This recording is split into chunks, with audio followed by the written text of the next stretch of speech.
Hey everybody, it's your boy SergDragon. Welcome back to another edition of the Heavens Monsters podcast. Sorry for the delay on account of the fact that I have not had storage space on my phone for quite some time. So now that I got some, let's go. Make sure to like, subscribe, and hit that notification bell for more Heavens Monsters podcast with me and my boys. Speaking of which, we got Andre.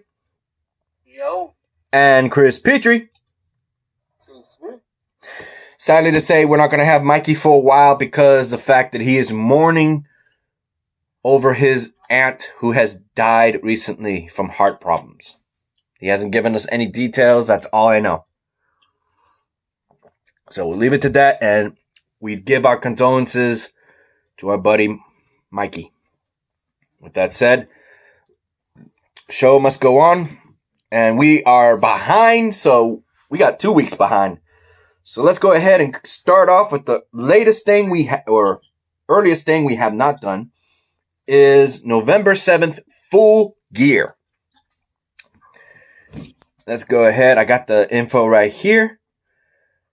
Full Gear was on November 7th and started off the show with Kenny Omega versus Hangman Page for the, what do you call it, tournament? It was a weird looking tournament.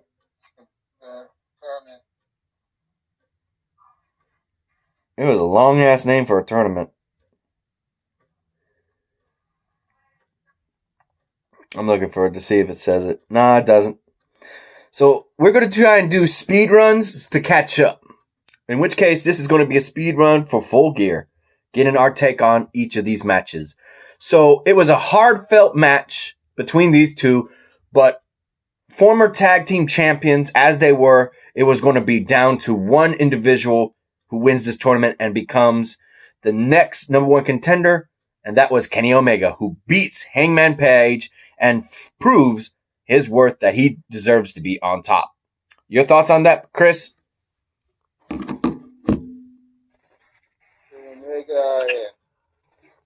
and Hangman Page will put up a fight, a classic match, and by the end, Kenny Omega prevailed and get this one-on-one match against John Moxley for the AEW Championship. You, Andre? It was alright so far. Alright, the next thing is Orange Cassidy going up against John Silver of the Dark Order. John Silver wanted to prove that he mattered in this Dark Order faction. So he went up against somebody who recently took down Chris Jericho, one of the top tier wrestlers and legends in AEW. Sadly to say, it would be Orange Cassidy who rises to the challenge and beats John Silver. And there's nothing else to say about that, so let's go ahead and move on to the next thing. Okay, I thought that was something else. Next is Cody Rhodes defending the TNT Championship against Darby Allin. In which case, this was a fight that a lot of people would say was going to go for Cody Rhodes, since he's been in a hot streak defending that title after gaining it back from the Exalted One, Brody Lee. Thing is, Darby Allin pulled a fast one on everybody and actually got him with the small package, if my memory serves. Correct me if I'm wrong, Chris. So, with that said, we have a new TNT champion in Darby Allin who said he was going to be the new face of AEW of TNT, and now he is. Your thoughts, Chris? Congratulations for Darby Allin winning the TNT Championship for the first time in his career. Now he needs to look on his next challenger for that title. We'll have to wait and see. We'll cover that, believe you me. Andre, how do you feel about Darby Allin becoming the new TNT champion? Yeah. Not a big fan of it, but yeah, I guess he won. That's a lot of people. See how big he'll be as the champion, you know? I have to wait and see. Yeah. Next is the Women's Championship with Hikaru Shida versus Nyla Rose in a Women's World Championship. Nyla Rose, who had been the second AEW Women's Champion and one of the most dominant still to date in AEW's history, actually goes up against Hikaru to prove that she can become the Native Beast Champion once again. Thing is, Hikaru did not make it easy on her, hitting her with not one, not two, if I remember correctly, not 3, but 4 knee shots to the head, ultimately pinning her and getting that title reign defended. Even Vicky Guerrero couldn't believe what had happened, knowing that outside the ring, Nyla Rose actually was trying to go for a tackle, a charge, or whatever you want to call it, straight at Hikaru Shida, but she dodged and hit the "excuse me" Miss Mouth. And didn't work out. She got furious too. I thought they were about to break up right there from that argument that how you call it, exuded after the match. Your thoughts, Chris? Yeah.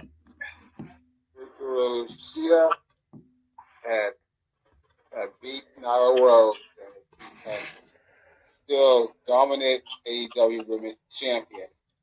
But Vicky Guerrero, she slapped Nyla Rose.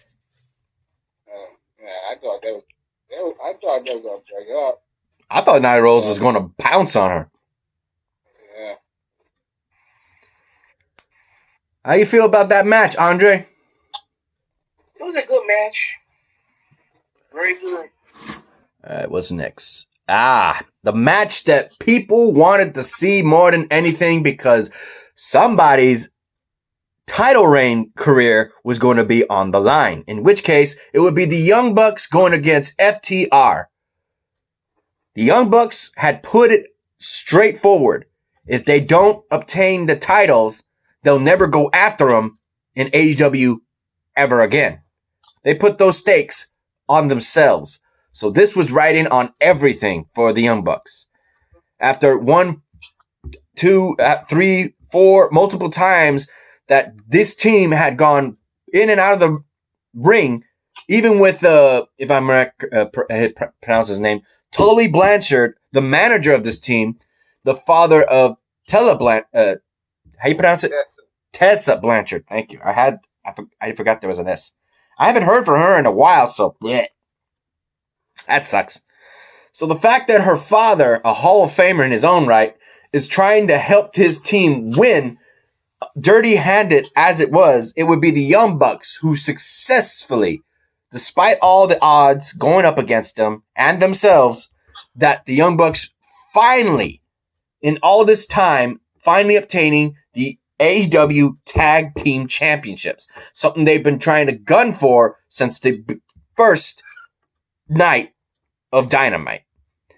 Congratulations to the Young Bucks. Chris, what's your take? Well, we just saw Dashwater, other team, and he was doing a springboard 450 splash. It didn't work out. But the Young Bucks now with a super kick and an indie taker to beat one of the members of the top guys. And now they're the new tag team champion for AEW. You, Andre, how do you feel about this match? It's all right so far, I guess. Could have been better. Yeah, trust me. If they made it hardcore rules, that would have been good. Yeah. Speaking of hardcore rules, I can't think of anything more twisted and crazy than the Hardy Compound. In which case, we got Matt Hardy finally wanted to finish things with Sammy Guevara, a fellow Houstonian who just keeps picking fights with Matt Hardy. So now they're settling on his property, in which case we know for a fact, due to previous times and Impact as well as WWE, now in AEW, the Hardy compound is something to just enjoy in all the craziest and the chaos. So one, we would have Matt Hardy greet him with a monster truck, of all things. You had a monster truck. And I don't know much about monster trucks, rallies and stuff, but this one had a name called the Straight Jacket. So I think that was a montage to how loony he can be. Woo! You hear that, Andre? Yeah. Woo! After that, it would be, and he crushed his golf cart. He crushed Sammy Guevara's personal golf cart. Moving on, it would actually be, of course, the two members of the Inner Circle, Santana and Ortiz, coming in to help him. And of course, he had on call the Private Party coming into his aid for Matt Hardy. But ultimately, we would be seeing something going on in this match that we've been wanting to find out for the last 2 years. Thanks to WWE never making another match, Matt Hardy had to work so hard to add into that storyline. So we would see the individual who actually kidnapped the Hurricane. And it was none other than, I'm trying to remember his name, Brother Blood or Brother Brutal, whoever his name is. What was his name, Chris?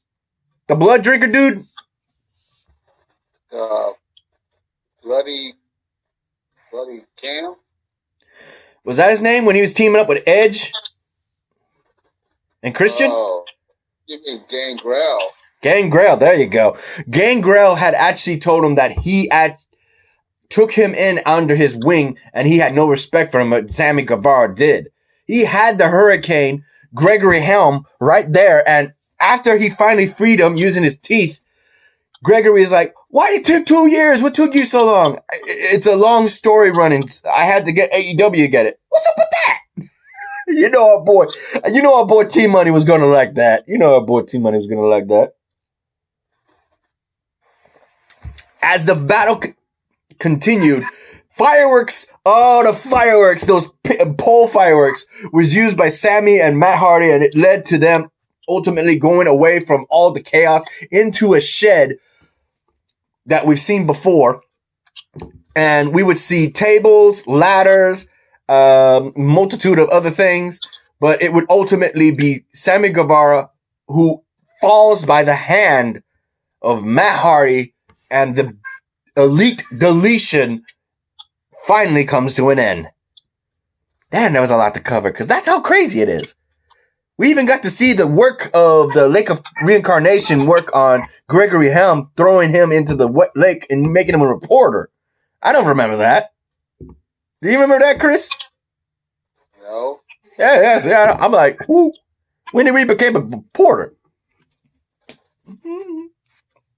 So, what's your take on that, Chris? Matt Hardy is in the field with Sammy Guevara, HTown Boy. He's done with him. Now it's time for him to move on to his for competition.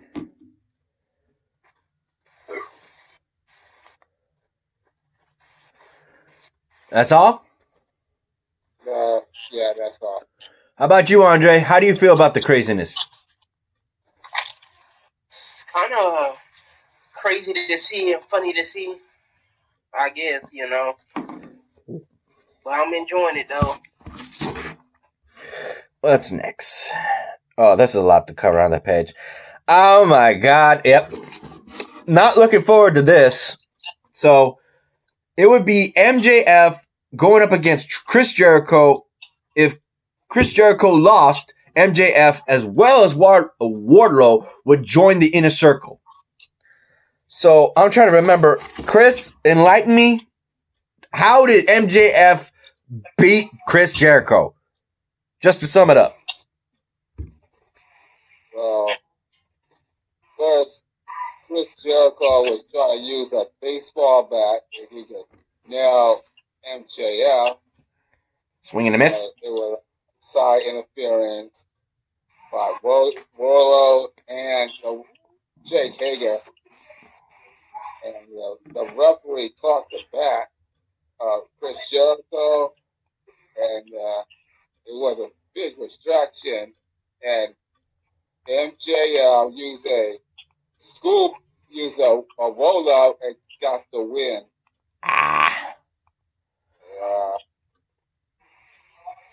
In which case, now we have to have a ceremony that showcases the new members of the Inner Circle. I'm not going to really much comment this because, it's two heels versus each other, ultimately to see if they would get new members, which they did. So now we got to ask ourselves, how is this going to play out between two egos like Chris Jericho and MJF? I heard that back. How do you think about that, Chris?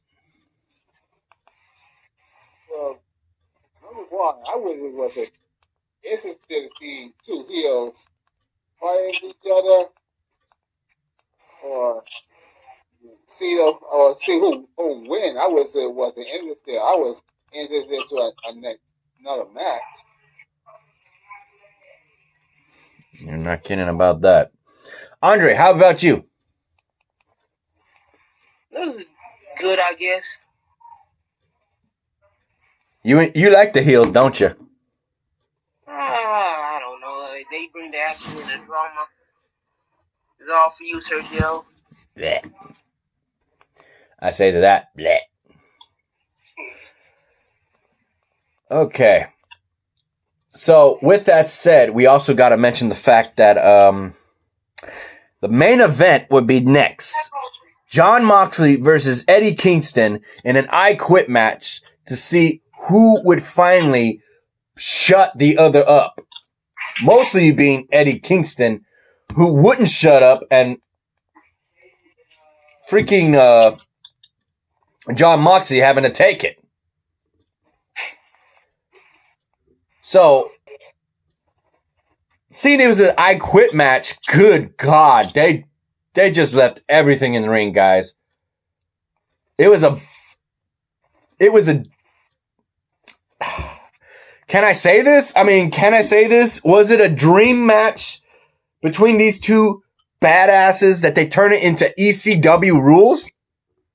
They took barbed wire, for Pete's sakes. They grabbed the barbed wire bat that Jon Moxley had been using a couple of times in AEW history, and freaking Eddie Kingston unwrapples it a bit with his bare hands and wraps it around his own fist to make a punch. And Jon Moxley returns the favor by trying to use it into a chokehold to make him submit, to make him quit, and it finally does it. And that's just the barbed wire itself. They use so many other things. They use thumbtacks, they use chairs, they use stairs, they use the freaking fact that they had, oh my God, they had anything at their disposal and they used it. Whew. Chris, hold up, before I say that. It was Jon Moxley who successfully made Eddie Kingston say I quit, and he wasn't going about to be hugging. He walked out with his head held down, and he's looking at Jon Moxley knowing that he is there. And I'll say what happens after we get our 2 cents. That's my 2 cents. Chris, what's your 2 cents on this match? Crazy as it was. Eddie Kingston with the brain of fight. Just try to play tribute to Tracy Smothers, who died. Hold up. 2, 1. Okay, we're good. Continue, Chris. Like I said, Eddie Kingston put up a good showing. He was when it's any Tracy Smothers, a man who died wearing that outfit.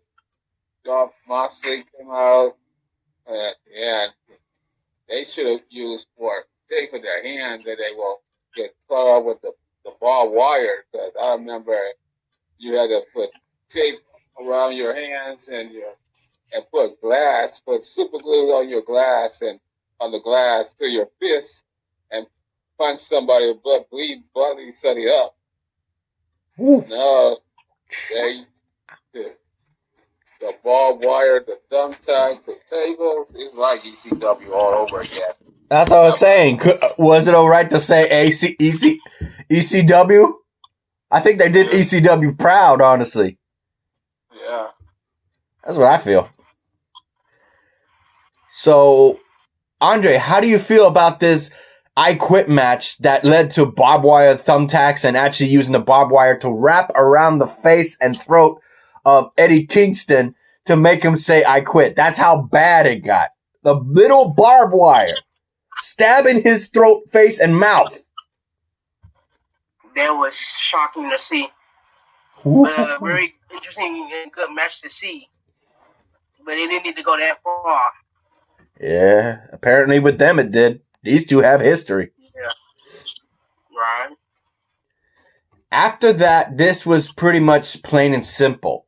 Knowing that at the beginning of the night, Kenny Omega had earned the right to go up against Jon Moxley for the title. He is there to make it point blank clear. He's next for that title shot. He didn't attack him. He just stared at him and let him know he's next.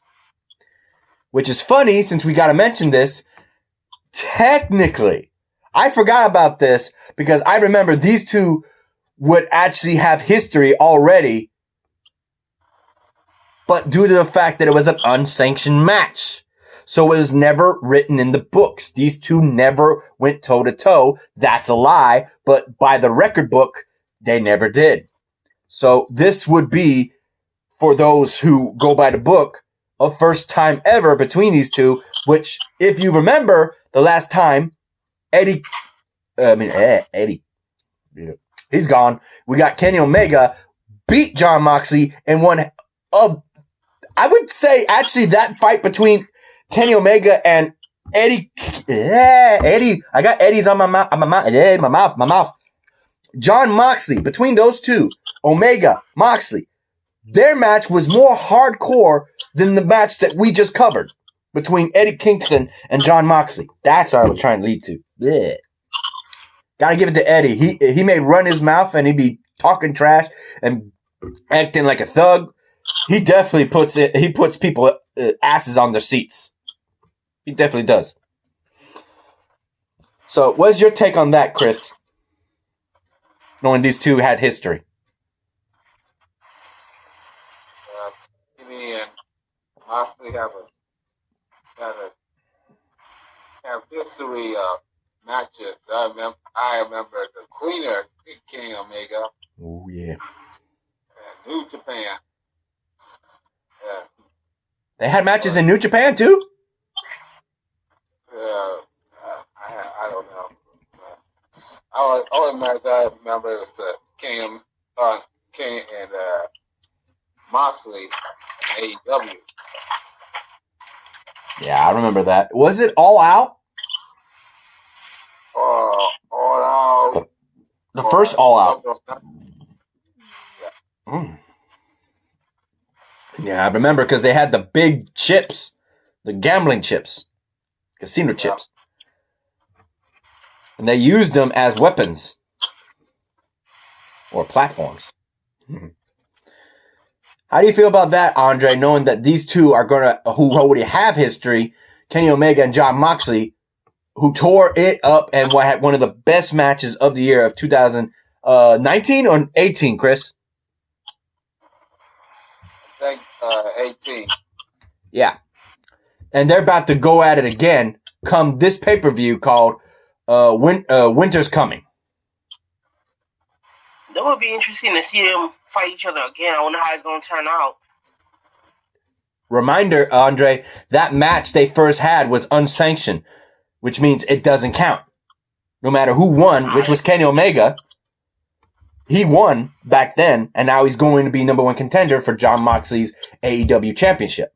So this will be, on the record books, their first encounter. That would be interesting to see. I would like to see them go at it again and see who actually wins it, you know? Hell yeah. Is that it, Mike? Hey, Chris? Yeah, that's it. All right. Anything else to comment? No. You, Andre? No, I'm good.